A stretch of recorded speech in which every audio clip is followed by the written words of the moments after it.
Hello, everyone. Danny Hauger here, answering questions from student journalist Stephen Luke, who submitted 15 interview questions for me to talk about what I've been doing recently. Thought this was a cool chance to go ahead and talk to you, the subscribers, the Danny Hauger YouTube channel, and say hello to you, and hope you're doing really well wherever you are. So let's dive right in. Thanks, Stevie, for letting me record these answers. When did you first get into making music? Around 2003, I was a sophomore in high school. I saved up all my lunch money for 2 years. Didn't eat. I was a hungry kid. And I bought a Samick Stratocaster. And I had everybody in the school sign it. A couple years later, it was stolen out of the trunk of my car. But making music started out with simple chords like this. Modifying, walking down, and then mimicking kind of Green Day chord patterns that I saw. And the first song I wrote was 746 that year. And I didn't really know what chords were. I just knew a few shapes and a few structures, and then just tried to change them little by little and work in bar chords, kind of Green Day style, and had then maybe 3 original songs by the end of the second year. Didn't have any music background, knowledge, theory, or anything. No help, no real friends that would really stand by my music, and they said I wasn't cool enough to play their post-hardcore, emo rock, and that my pop-punk wasn't welcome. So kind of then pushed off on my own, just by the regard that no one else really wanted to play with me.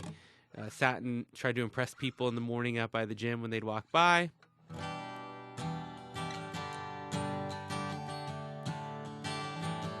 With the capo there, but just tried to play a few popular songs to get people to notice, and it didn't really work, but it did instill in me kind of a glue to this thing, because if there weren't people around, my guitar would be there with me, and I don't know, kind of felt like something was happening there that I really liked.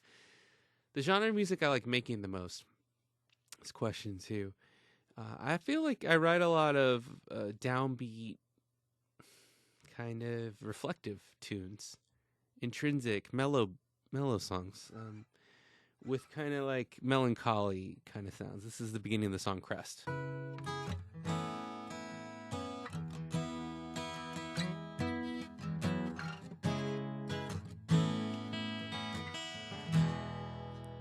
They just kind of have that, like, you're going through waves, you're riding through different motions and trying to figure out where you are in place of the world around you. And that's kind of what I do most of the time in my songs. I don't have that many upbeat or fun tunes, but a lot of just slow, mellow reflections. This is another one that I wrote earlier, The Question.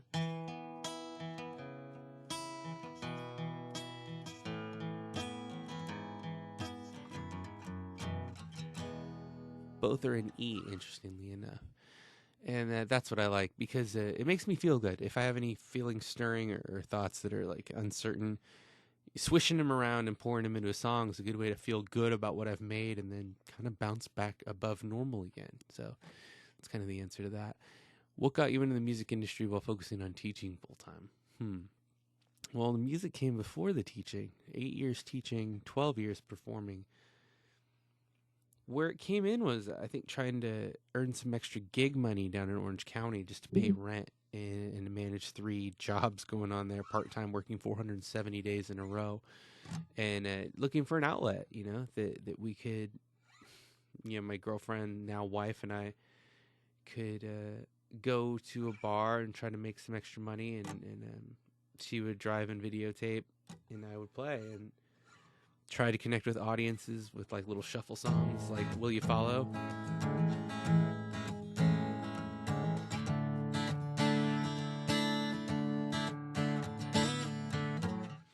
And playing shows to almost nobody, but making a little bit of money here and there. And then recording songs, first on the album Return, that when I went to Delta College, a teacher there who also was a newspaper writer, Paula Scheel, was very motivating in that you should create art and that you should own it. Even if you have excuses, you should stop making excuses and make art. And I liked that a lot. So she helped me publish a book of tablature for the songs in Return. That, in Return will be a song that I play then every live gig at the start of the end. And I wrote that in 2009. Today you walk with a purpose. Tomorrow you walk with the cause. Today nothing would stop you. Tomorrow may force a pause. Right behind you a shadow is walking. One and it's only. Tall and it's lonely. It's looking for a shadow to join into return. And then she helped me publish the book and made me like 100 copies. And I had never had someone encourage us to publish and to write. And then I had a laptop and a cheap like pen microphone, like a Logitech. And just with that, and I think a direct input from my guitar into the headphone jack in the computer, I recorded 12 songs. And they got some radio play, and that was like really big back then, and it made me think I could actually do it. And I was working in radio, so then I could actually play my own songs on the radio when I was there too, separately, which was cool. How do you make time for making music in your busy schedule? Yeah, working 80 hours a week. I've learned that like if you can strum during meetings, if you can strum while you watch Kings game or a basketball game or a show, then you could be practicing while you're entertaining and relaxing, and it's almost become a multitasking must because there's just not enough hours. And then I've been carving out gig time to and go out and see audiences and try to sell music and connect around Contra Costa County. And I've played more gigs when I was in Orange County, but I've made more money playing gigs in Contra Costa and become more professional at it and be more efficient with the time that I have. To make music for myself was because no one, or five, what inspired you to start making music for yourself? No one else wanted to make music with me. So the few times I play while they were taking breaks and the drummer would like be resentful of the songs that I wanted to play during those sessions. And it was great to feel the amplifiers and half stacks and just be like, have your shirt lit up by sound waves. But it wasn't something that groups invited me to do. I have this memory of being at the Blackwater Cafe in Stockton, and they had agreed, 4 friends of mine that were in a band, and I went to their gig, that at the end I could play 2 songs. And Jonah was about to hand me his guitar, and then he pulled his hand back and said, no, I'm not going to do it. And then they just ended the show and didn't let me play. So it was right kind of then where I was like, well, this is all for me then, and it's going to be decided and created by me. So almost as a backlash against backlash. And that's kind of the whole indie vibe of my music. Kind of imperfect, sometimes sensitive, and sometimes defiant, but all me 100%. So it's not going to sound like anything else because nobody else had much influence over it. So I described the first project I ever worked on. 7, when you go about making a project, where do you start and how do you complete it? So let's say I was writing a song right now during this interview, because it's multitasking, right? Kind of feels like we're going in like a reflective mood, so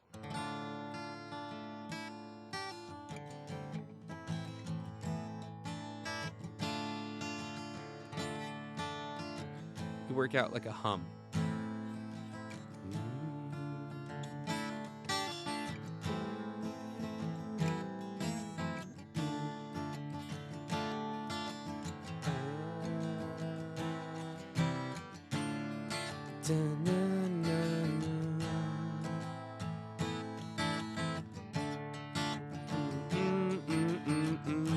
And you can hear syllables there.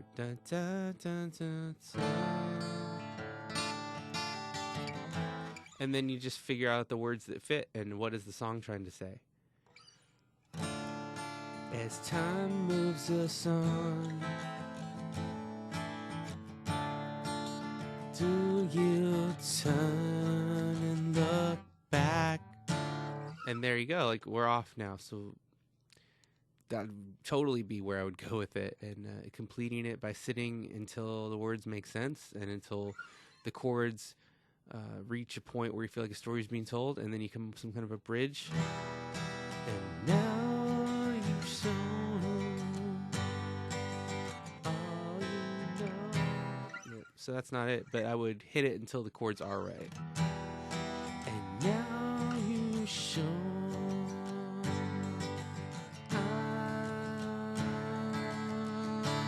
2, 3, hit the D minor again.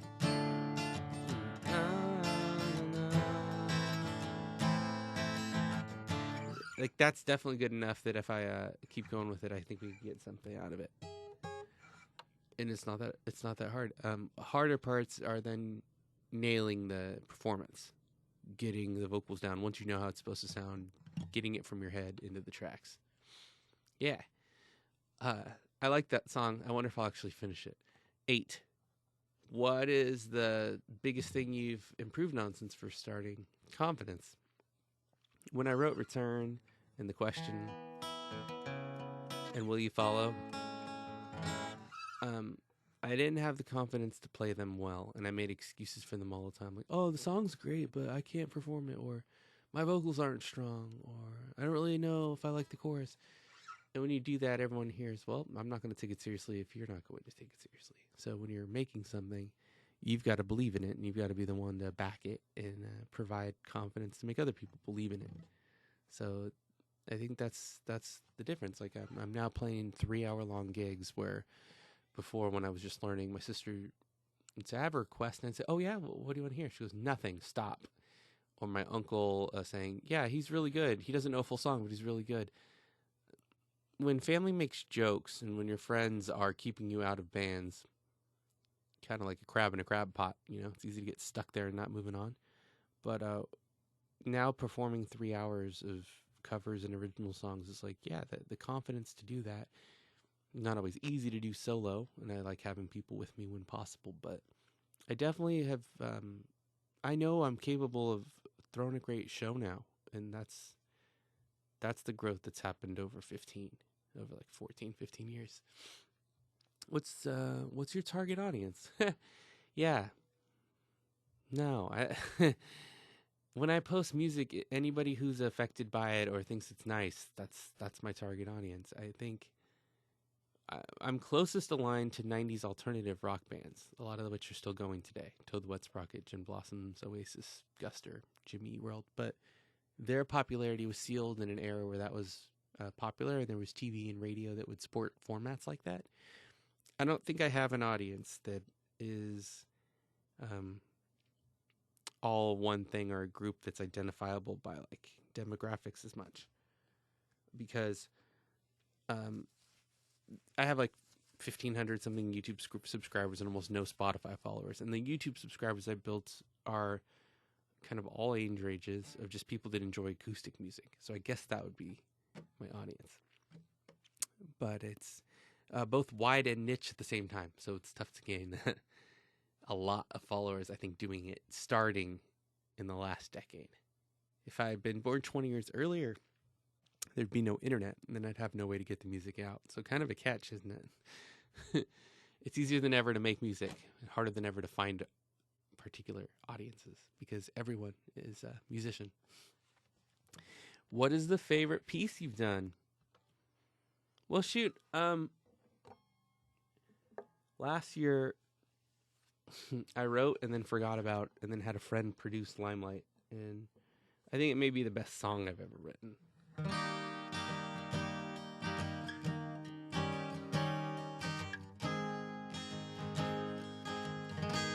It just has kind of like a parlor sound to it.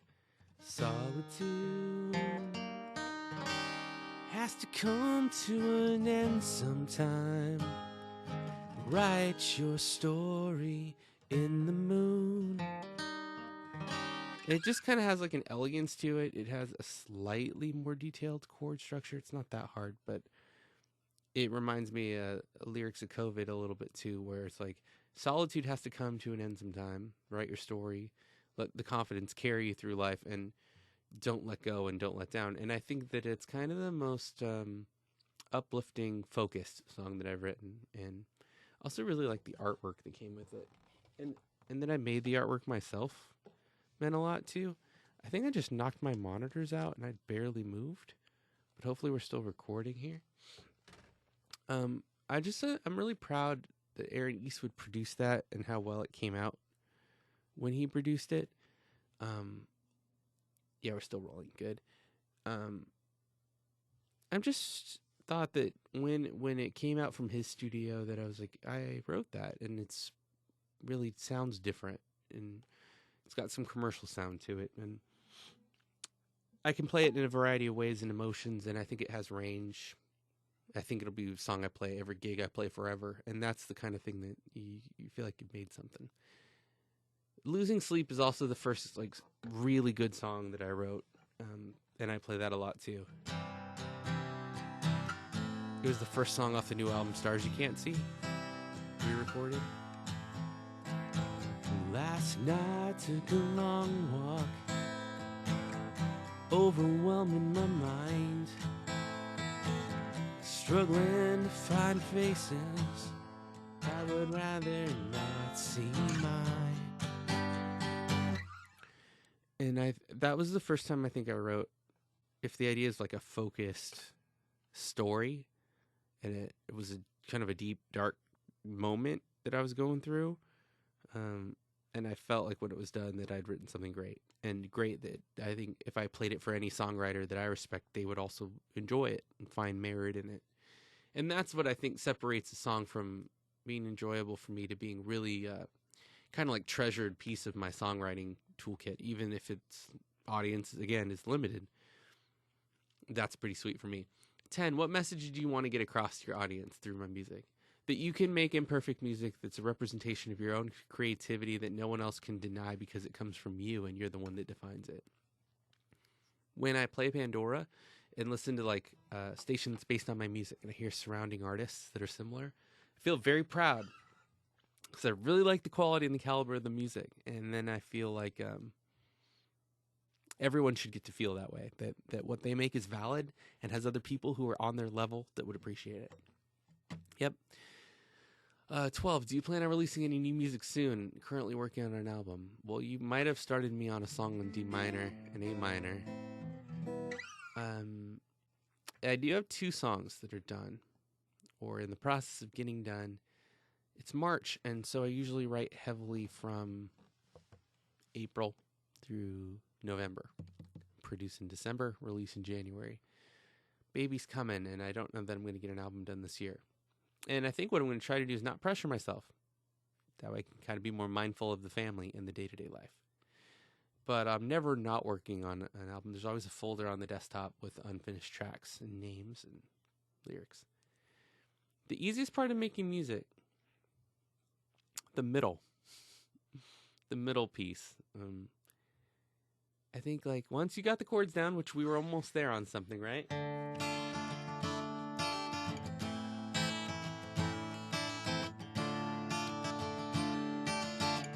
It's easy to run through that 30 times and get words because you start to hear something, a through line, a connection, a theme, and a story. And I think the easy part is letting that channel, and it's fun. The hardest part is getting into this room at a time like right now where I'm not interrupted by work or family. And when you're balancing 2 jobs, the hardest part is letting yourself come in here. When we were at home on distance learning, I was here every day, and it was so cool because when school's over, I was an arm's reach away from recording. And now if I go in, I almost get scared to come in because I'm afraid if I come up with something good, I'm going to want to be in here for 2 hours, and I need to sleep and have other things to do. So the hardest part is either making time or allowing myself the freedom to explore a new chord progression that might take over the next half day. And last question. Thank you for asking all of these. What inspires you to keep going when you feel like it gets to be too stressful or too much to handle? Remembering what it's for. Taking care of Jess right now while she's getting ready to have a baby and add to our family. There may have been too much on my plate for a few minutes, and it might have been causing some stress, even a migraine at a recent show. That didn't feel good. And I had to pack my guitars up and pack up my amps. And I was having trouble singing. And I had to pounding headache. And I realized that that wasn't a lot of fun, and there wasn't anyone to help because Jess was at home with the kid. Friends were all busy. And I remembered that I don't do this to hurt. I do this to help myself, and I hope other people too. I get nice notes on YouTube or emails once in a while. So I was talking to Glenn Phillips from Toad the Wet Sprocket, and he said, like, fame was the worst thing that happened to him, and he spent 20 years trying to recover for it and find happiness. Remembering that this is only supposed to make me happy. And so wherever it fits in with the time that I have, that's what it's all about. And if it's adding anything overly complicated, it doesn't need to be that, because this is the one thing that I dictate. The downside of not having a label and representation is not getting promotions and bookings from someone else's hand. The upside is that I don't have to conform to anyone else's beliefs or feelings or demands on what my music has to be, ever. So I'll decide what when, and where, and to be the bird and fly wherever necessary to make this joyful, and to make this space joyful, and this time joyful. So that's it, man. I appreciate you giving me the outlet to reflect. The new album's called Stars You Can't See. It's available on digital outlets everywhere, and anywhere. And yeah, I just hope that I'll be continuing to make music for a long, long time. And so thank you so much. I'm Danny Hauger, and check out all the new music. Until then, everyone take care of yourselves. Be well, be safe, be kind. And yeah, I'll see you on the next upload. There's some cool videos coming up soon from my Pollock Pines outdoor gig. And until then, everybody, I'm Danny Hauger. Thank you, Stephen Luke, for the questions. Excellently written. We'll see you next time. Bye, everybody.